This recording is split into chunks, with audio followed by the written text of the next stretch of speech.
Today on the Daily Dose, the Battle of Little Bighorn.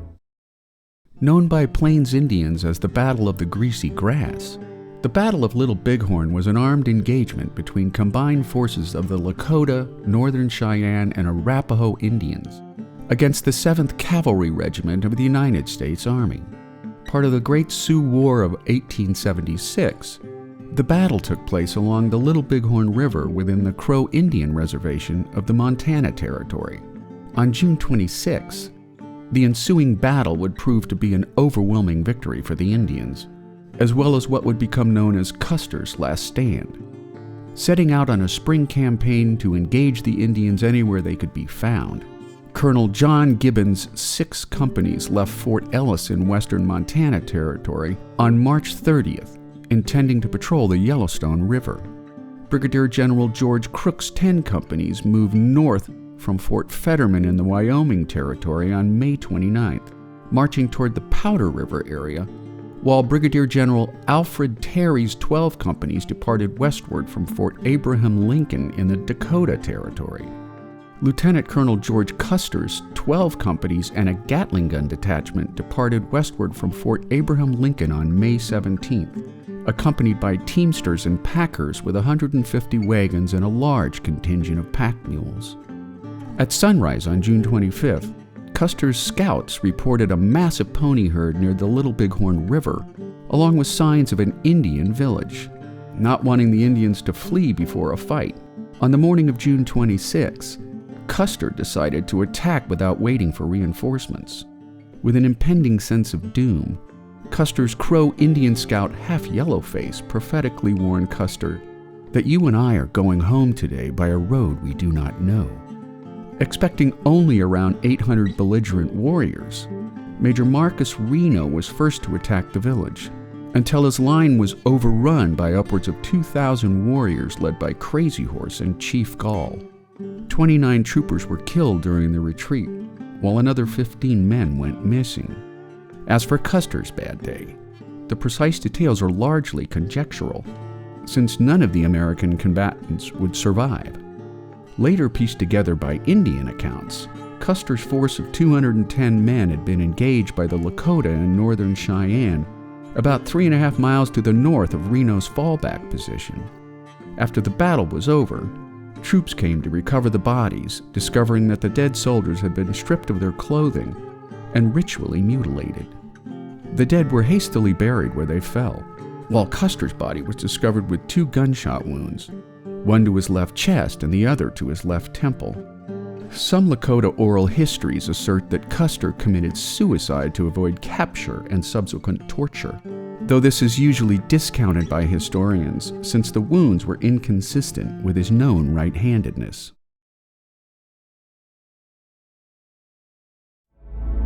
Today on the Daily Dose, the Battle of Tippy Canoe.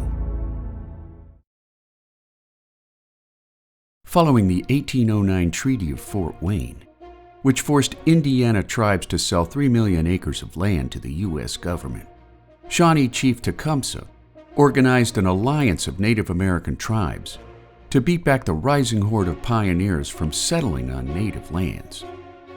In response, Indiana Governor William Henry Harrison led some 1,000 soldiers and militiamen to destroy Tecumseh's home village of Prophetstown, named after Tecumseh's brother Tenskwatawa.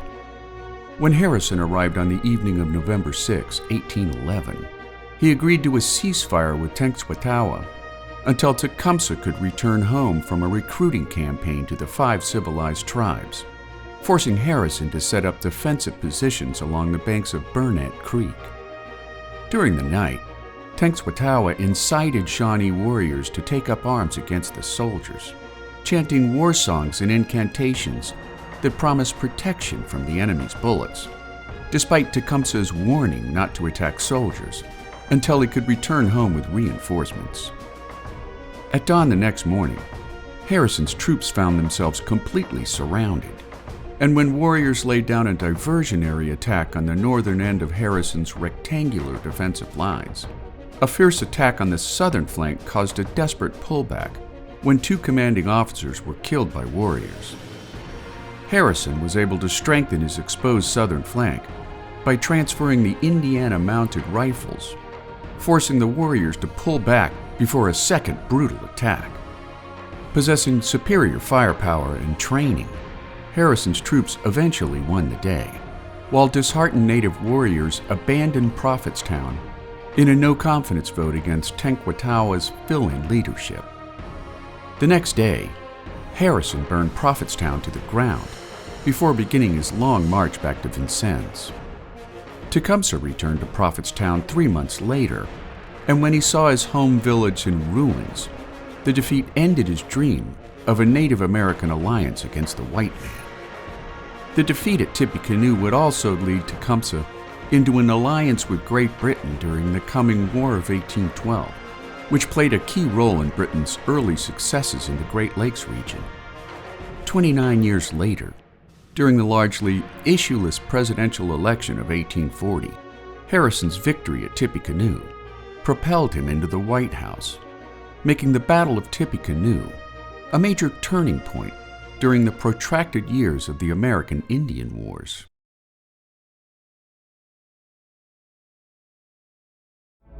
Today in the Daily Dose, the French and Indian War.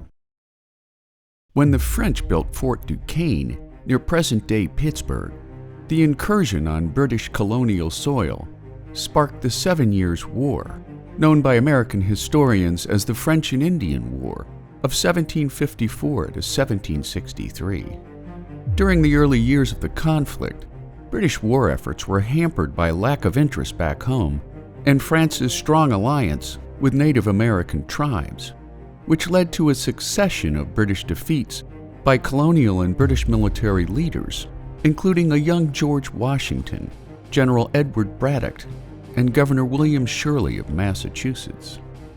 The tide would turn in 1757 when newly minted British leader William Pitt borrowed heavily to hire Prussian mercenaries to fight the French in Europe, while reimbursing the colonies for their efforts to raise an army in North America.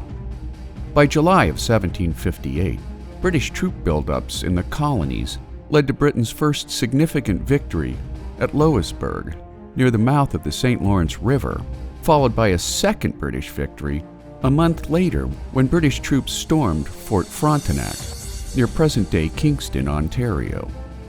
After General John Forbes captured Fort Duquesne in November of 1758, later rebuilt and renamed Fort Pitt, British General James Wolfe overwhelmed the French at the Battle of Quebec in September of 1759, which would ultimately cost Wolfe his life, along with French commander the Marquis de Montcalm.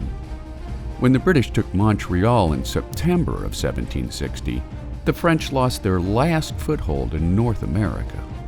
After Spain joined France in fighting the British, for the remainder of the war, Britain's focus shifted from North America to French and Spanish territories elsewhere in the world.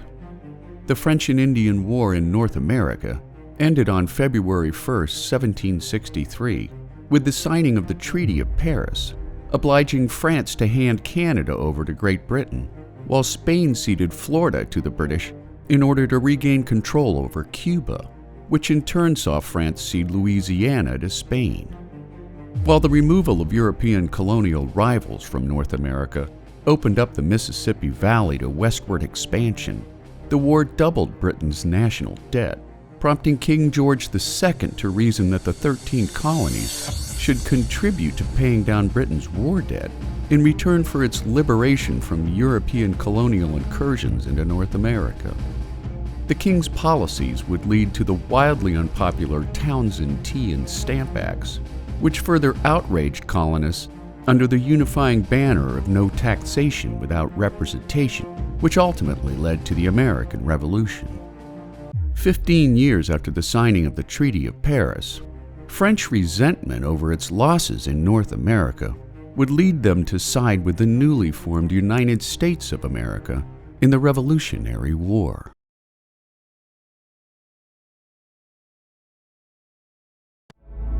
Today in the Daily Dose, the Mystic Massacre. After Puritan settlers from Massachusetts Bay Colony spread into present-day Connecticut, conflicts with the Pequot people of southeastern Connecticut set off the Pequot War of 1636 to 1638, which saw English settlers and their Native American allies, the Mohegans and the Narragansett, take up arms against the increasingly violent Pequot. After the English accused Pequot warriors of murdering 13 English settlers and traders in the summer of 1636, Henry Vane and John Winthrop accepted Pequot chief Sassacus's explanation for the murders, who in turn agreed to pay wampum to atone for the deaths.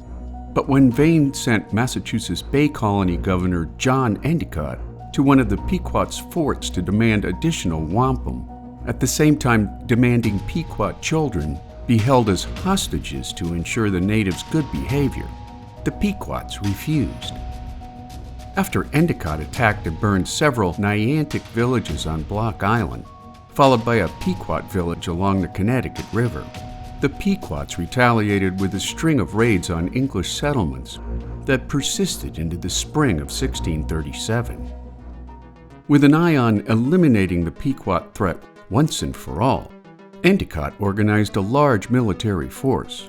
But before they could march, 200 Pequot warriors responded to the buildup on April 23rd, attacking a Connecticut settlement that took the lives of 6 men and 3 women, while 2 young girls were taken hostage. In response, on May 26th of that same year, the Puritans and their native allies set fire to the Pequot's fort at Mystic before slaughtering upwards of 500 to 700 men, women, and children in less than an hour, although many scholars believe the death toll was far higher than that. Looking to annihilate the Pequot people, a second slaughter took place on June 5th near present-day Stonington, while a third slaughter took place on July 28th near present-day Fairfield, effectively ending the Pequot War, as well as the majority of Pequot people. Of the 3,000 Pequots living in Connecticut prior to the Mystic Massacre, at war's end, an estimated 200 Pequots remained alive. Of the survivors, most were sold into slavery, while a fortunate few were absorbed into other local tribes, making the Mystic Massacre one of the bloodiest events in early colonial history. Today on the Daily Dose, the Trail of Tears.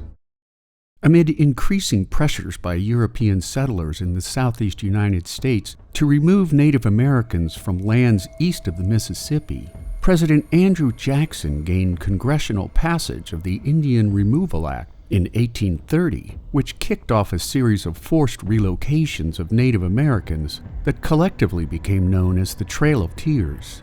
First came the removal of the Choctaw people in 1831, followed by the Seminoles in 1832, the Creeks in 1834, the Chickasaws in 1837, and the Cherokee Nation in 1838.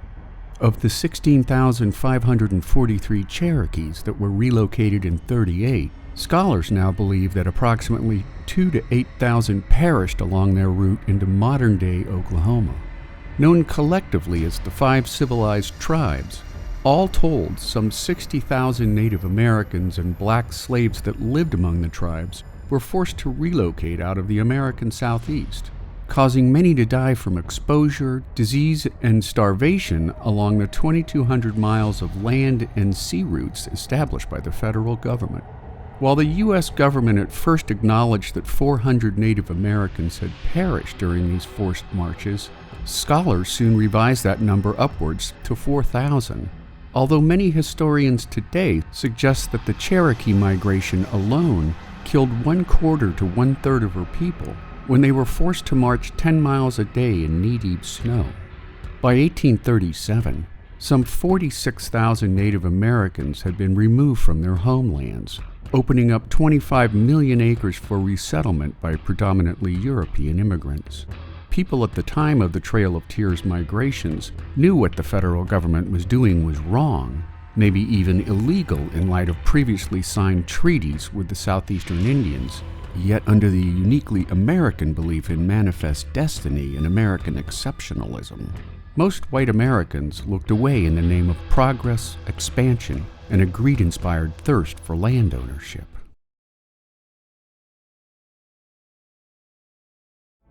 Today on the Daily Dose, Wounded Knee. Throughout 1890, the U.S. government worried about the increasing influence at Pine Ridge Indian Reservation in South Dakota of the ghost dance spiritual movement, which taught that Indians had been defeated and confined to reservations because they had angered the gods by abandoning their traditional customs and embracing those of the white man. Many Lakota believed that if they practiced the ghost dance and rejected the ways of the white man, the gods would create the world anew and destroy all non-believers, including all non-Indians. In response, on December 15, 1890, reservation police tried to arrest Sitting Bull, the famous Lakota chief, who they mistakenly believed was a ghost dancer. When Sitting Bull died in police custody, tensions at Pine Ridge escalated toward war. On December 29th, the U.S. Army's 7th Cavalry surrounded a band of ghost dancers near Wounded Knee Creek on the Pine Ridge Reservation, demanding that the Lakota, led by Chief Bigfoot, surrender their weapons peacefully. One version of events claims that during the process of disarming the Lakota, a deaf tribesman named Black Coyote was reluctant to give up his rifle, claiming he had paid a lot of money for it. When an American soldier attempted to seize the weapon by force, the rifle went off, prompting the U.S. Army to begin systematically shooting down innocent and mostly disarmed Lakota people. The brutal and quite one-sided massacre took the lives of an estimated 300 Lakota, nearly half of them women and children. For its part, the U.S. Army lost 25 men, with another 39 wounded. The conflict at Wounded Knee was originally referred to as a battle, but in reality it was a tragic and completely avoidable massacre of innocent lives. Surrounded by heavily armed troops, most historians believe it was highly unlikely that Bigfoot's band would have intentionally picked a fight, while others have speculated that the soldiers of the 7th Cavalry were deliberately taking revenge for the regiment's defeat at Little Bighorn in 1876. Whatever the motives, the massacre ended the ghost dance movement and was the last major confrontation in America's deadly war against the Plains Indians.